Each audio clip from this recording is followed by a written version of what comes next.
Tai tokį makiažą jūs drąsiai galite dėvėti ir su nude lūpomis, taip kaip aš esu dabar, bet kad jį dar perkelti į kitą lygį, tai yra šventinį, tai mes padarysime raudonas lūpas, kur yra visiškai klasika ir tai tikrai man asocijuojasi su šventiniu periodu. Raudonam lūpų makiažui panaudosiu Youngbloodo Truly Red pieštuką ir Iconic raudoną matinį lūpdažį.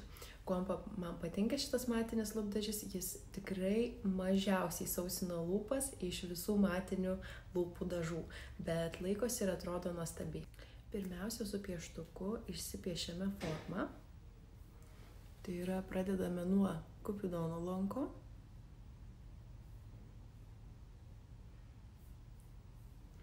Ir nuo apatinės linijos. Tuomet jungiame iš kampučio link jau padaryto pasižymėjimo.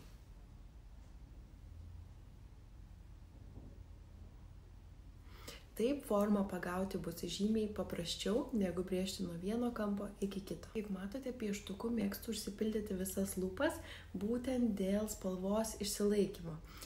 Kitas dalykas, šita raudona tiks visoms. Ji turi savyje šalto atspalvio, kas tobulai balina dantis ir tikrai tinka visoms lietuvaitėms. Dabar beliko užtepti mūsų ikonišką raudoną matinį lūpdažį ir džiaugtis labai ilgai išliksiančią raudoną spalvą. Su šiuo lūpdažiu lūpos išsilaikysim visą dieną ir visą naktį. To, ko reikia šventinėme makiaže.